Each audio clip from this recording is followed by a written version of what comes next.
قرآن مجید کی ایک آیت جو ایک ہی وقت میں سکون بھی دیتی ہے اور دہشت بھی، نیند بھی دکھاتی ہے اور بیداری بھی، یہ ایک ایسا معمہ ہے جس نے صدیوں سے مفکرین کو سوچنے پر مجبور کیا ہے۔ آج ہم سورۃ الکہف کی اسی پراسرار آیت نمبر 18 کی گہرائیوں میں اترتے ہیں۔ ذرا اس جملے پر غور کریں۔ تم انہیں بیدار سمجھتے حالانکہ وہ سوئے ہوئے تھے۔ یہ صرف ایک جملہ نہیں بلکہ ایک گہرے تضاد کا دروازہ کھولتا ہے۔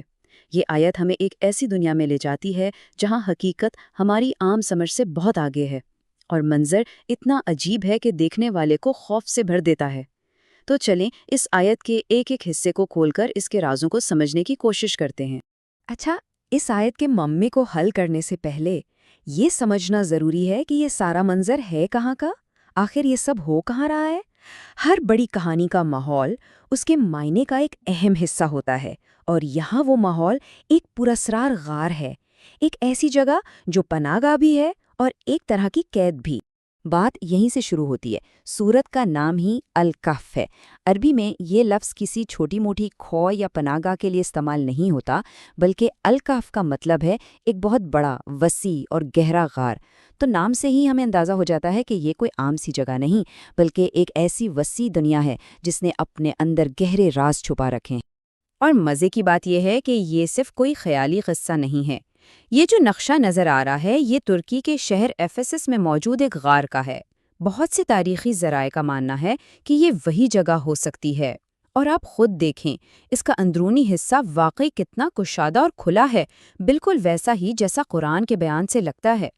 یہ تعلق اس کہانی کو تاریخ اور حقیقت کی دنیا سے جوڑ دیتا ہے۔ تو اب آتے ہیں آیت کے سب سے پہلے اور شاید سب سے حیران کن تضاد پر، ایک ایسی حالت جو ہماری منطق کو چیلنج کرتی ہے۔ بھئی کوئی ایک ہی وقت میں سویا ہوا بھی ہو اور جاگا ہوا بھی، یہ کیسے ممکن ہے؟ یہ آیت ہمیں اسی سوال پر سوچنے پر مجبور کرتی ہے۔ یہاں قرآن نے جو الفاظ استعمال کیے نا وہ کمال کے ہیں۔ ایک طرف ہے رقودن، یعنی گہری نیند، بالکل بے خبری والی حالت، اور دوسری طرف ہے ایقاظن، یعنی ہوشیار، چوکنا، بیدار۔ اب سوچیں، دو بالکل الٹ لفظ ایک ساتھ استعمال کیے گئے۔ آیت شروع میں ہی ذہن میں ایک ایسی تصویر بنا دیتی ہے جو سمجھ سے باہر ہے۔ جسم سو رہے ہیں پر ان کی حالت میں بیداری کی کوئی نشانی بھی موجود ہے۔ اچھا، تو وہ صرف اس عجیب حالت میں پڑے ہی نہیں ہوئے تھے، بلکہ ان کی حفاظت کا باقاعدہ انتظام ہو رہا تھا۔ آیت آگے بتاتی ہے کہ کیسے ایک خدائی مداخلت ان کے جسموں کو صدیوں کے گزرنے سے محفوظ رکھ رہی ہے۔ آیت میں دو خاص کاموں کا ذکر ہے۔ ایک، ہم انہیں دائیں بائیں کروٹیں دلاتے تھے، اور دوسرا، ان کا کتا دہلیز پر اپنے بازو پھیلائے بیٹھا تھا۔ اب سننے میں تو یہ بڑی عام سی باتیں لگتی ہیں، ٹھیک ہے، لیکن ان کی جو تشریحات ہیں نا وہ معجزوں سے لے کر جدید سائنسی نظریات تک جاتی ہیں۔ یہاں ہمارے سامنے دو بالکل الگ الگ سوچیں آتی ہیں۔ ایک ہے روایتی تفسیر، جس کے مطابق یہ اللہ کا ایک معجزہ تھا، ان کے جسموں کو دائیں بائیں کروٹ دلوانا تاکہ وہ صدیوں تک محفوظ رہیں اور زمین انہیں نقصان نہ پہنچائے۔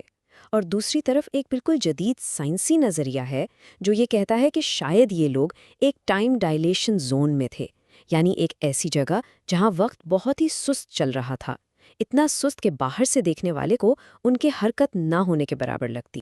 تو ٹھیک ہے، حفاظت کا انتظام تو سمجھ میں آتا ہے، لیکن آیت کا جو اختتام ہے نا وہ ایک بالکل ہی الگ کیفیت بیان کرتا ہے، اور وہ ہے دہشت۔ اب سوال یہ ہے کہ کچھ سوئے ہوئے لوگوں اور ایک کتے کو دیکھ کر کوئی اتنا کیوں ڈر جائے گا کہ پیٹھ پھیر کر بھاگ جائے؟ دیکھیں، آیت میں رد عمل کے لیے جو الفاظ ہیں وہ بہت شدید ہے۔ یہ صرف حیرانی یا تعجب نہیں ہے، یہ وہ دہشت ہے جو کسی کو بھاگنے پر مجبور کر دے۔ تو آخر اس شدید خوف کی وجہ کیا تھی؟ تو اس دہشت کی بھی ہمارے پاس دو ممکنہ وضاحتیں ہیں۔ روایتی تفسیر کہتی ہے کہ یہ خوف خدا کی ایک عظیم نشانی یا معجزے کو دیکھنے کی ہیبت تھی۔ مطلب جب کوئی بہت بڑی مافوق الفطرت چیز دیکھتا ہے تو اس پر ایک رعب طاری ہو جاتا ہے۔ اور جو سائنسی نظریہ ہے وہ کہتا ہے کہ یہ خوف اس لیے تھا کہ دیکھنے والا فزکس کے قوانین کو اپنی آنکھوں کے سامنے ٹوٹتے ہوئے دیکھ رہا تھا، جو کہ ایک بہت ہی غیر فطری اور پریشان کن تجربہ ہے۔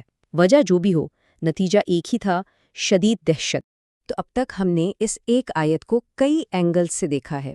ہم نے اس کے الفاظ کی گہرائی کو سمجھا، اس کی کہانی کو دیکھا، اس کے تاریخی پس منظر پر بات کی، اور یہاں تک کہ اسے جدید سائنس کی نظر سے بھی پرکھا۔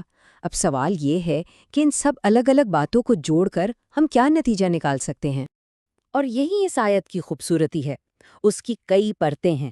ایک پرت اس کے الفاظ کی ہے جو ہمیں زبان کی طاقت دکھاتی ہے، دوسری پرت کہانی کی ہے جو ایک معجزہ بیان کرتی ہے، تیسری تاریخ کی جو اسے حقیقت سے جوڑتی ہے، اور چوتھی سائنس کی جو ہمیں کائنات کے بارے میں نئے سوالات سوچنے پر مجبور کرتی ہے۔ اور یہ سب پرتیں ایک دوسرے کے خلاف نہیں ہیں بلکہ مل کر ایک زیادہ مکمل اور گہری تصویر بناتی ہیں۔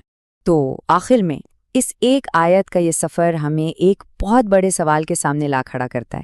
کیا ایسی قدیم تحریروں کا مقصد صرف ایک سیدھا سادہ جواب دینا ہوتا ہے، یا پھر ہمیں مختلف زاویوں سے سوچنے پر مجبور کرنا؟ شاید اس آیت کی اصل طاقت کسی ایک جواب میں نہیں بلکہ ان ان گنت سوالات میں ہے جو یہ آج بھی ہم سب کے ذہنوں میں جگاتی ہیں۔